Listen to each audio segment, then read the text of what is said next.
Hey guys, it's Brian. Welcome back to another video. In case you haven't already, please feel free to like and subscribe. But today, I'm going to be showcasing the Endymion Dinomist deck profile. This is a deck that can possibly land 1 to 3 Omni Negates depending on how your boards come out. But this deck can use not only Vortex and not only Infinity, but it also can use Boros Savage Dragon. And honestly, Boros Savage Dragon is the most commonly used between that and Infinity. Also, keep in mind, you can actually go into Infinity if you have enough resources before going into the Guard Dragon combo. That way you can make sure to have an Omni Negate in case they try to disrupt the play. Anyways, let's get right into the deck profile.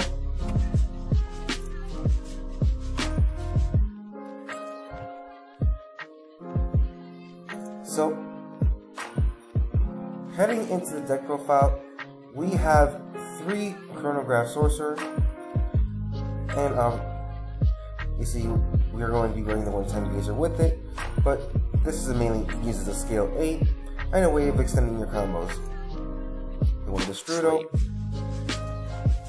The Strudo is in here because it's your main tuner of the deck. And keep in mind, and guys, everything is in alphabetical order. If I had the cards in IRL, I would be ordering these very differently. Next, we have our Dinomist monster package. We have 2 Ceratops. I'm only running 2 as much as I would prefer to run 3. This is only at 2 because of the fact that this can clog in your hand if you have more than 2. And you don't want to see it too often, but you would rather see it in combination if you have a normal summon of a Dinomist or the charge. Next, we have our normal summon of Dinomist, which are 1 copy of Plesios and 2 Terran. I'm not running 3 Terran because, as a state of emergency, I may need to run a scale 6 in order to pendulum summon and still go into the Guard Dragon combo. So I ran Plesios because it has an effect that will eventually matter in certain games, where it decreases the attack of all monsters on the field by 100 for every Dinomist card on the field, including itself. So that's why it's in here. Next, we have 3 Endymion Mighty Master of Magic. This is obviously one of your boss monsters of the deck. And also, this is a scale 8, so it does help out with your strategy for pendulum summon. Next, we have our Mythical Beast engine, which is 2 Jackal King and 2 Nest Servers. I'm only running 2 and 2 because I don't want to see too much of it, especially since I have other engines going along with it. And not only that, I am citing 1 copy of Garuda, so it is helpful to have a searchable MSD. Next, we have 3 Servant. Obviously, we want to go ahead and get through 3 spell cards with this and get a negate on field as fast as possible. Next, 2 Darkworm. I would rather not see this in my opening hand, but having a way to send it. So that's why I only run 2, and I have multiple ways of getting to it in my extra deck or in my graveyard as fast as possible. And obviously, to go with the Darkworm, the 1 Supreme King Gate 0, and in combination with our Chronographs, our 1-time Gazer. Next, I'm running 2 copies of Called by the Grave, simply because an Ash or a Ghost Ogre could possibly disrupt your combo. The deck does bait out Ash very well, but just in case, it is helpful to go ahead knowing you have a way of stopping any disruptions your opponent may throw at you. Next, 3 Dinomist Charge. Dinomist Charge is a very, very good card, because not only is it a tanky when you activate it, so you pretty much get a search, but its continuous effect, which is also a mandatory effect, is that if a Dinomist monster goes to your extra deck, face up, you will be able to go ahead and get it back to your hand if it was sent from the field to the extra deck. So it is a mandatory effect, so if you have, let's say for example, Electromite, this will always be Chain Link 1, and Electromite will always be Chain Link 2 because Electromite is an optional effect. Next, we have 2 copies of Dragon Shrine and 1 Foolish Burial to go with it. Like I said before, I want to go ahead and get to Dark Worm in my graveyard or in my extra deck as fast as possible, but I do not want to see it in my opening hand, so that's why we're maximizing on the ways of getting to the graveyard or extra deck, because it is very easy to go ahead and summon Electromite in this deck. Next, we have 3 instant fusions.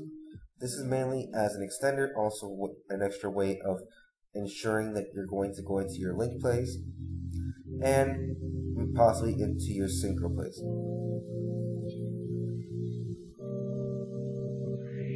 Next, 2 copies of Pod Desires.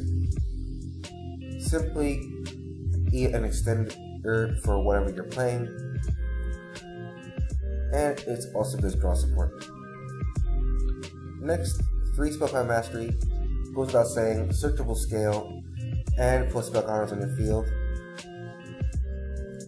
Really, nothing else can be said about this card, because this searches your Servant or your Mighty Master,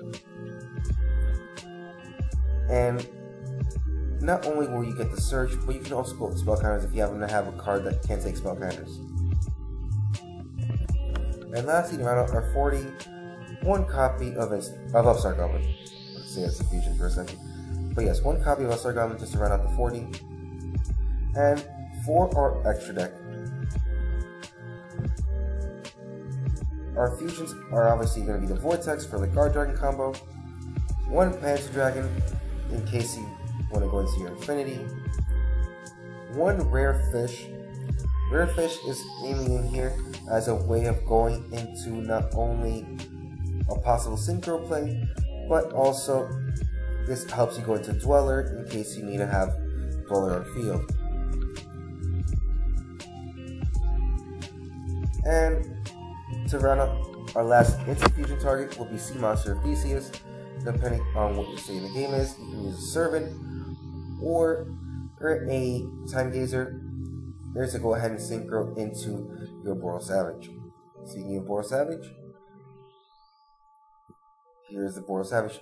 And this mainly will be used in case you happen to have a Dinomist that can be normal summon and Ceratops on field, apart from whatever you're going to be using for your Guard Dragon combo. So you go through your Guard Dragon combo with those 2 on the field. Go ahead and when you revive the Destrudo, you're going to target the Terran, making it level 3, and then you're going to synchro using the Ceratops, and you will be able to go ahead and just equip the Triple Burst Dragon onto the Boral Savage. Next, our Phaedon Dragster, obviously as a way of just negating spells. Bliss Dweller, as I said before, and pretty much don't want to incur Salamangrates for the most part. That's mainly why it's in here. Next, we have our Infinity package, which is Cyber Dragon Infinity and Cyber Dragon Nova, and our Guard Dragon combo, which is Argapane LP. Our main card of their extra deck, Heavy Metalfoes Electromite. Next, we have Hieratic Seal to end our Guard Dragon combo. And Landphalangus is in here as a way of making sure you always have a way of getting to a Link 2 that's pointing downwards. And as you saw with my game against Daedra Orcus, this pretty much helped me go for game because I was able to link off both monsters and go ahead and just pendulum something back up. And last for our Guard Dragon combo is Triple Burst Dragon.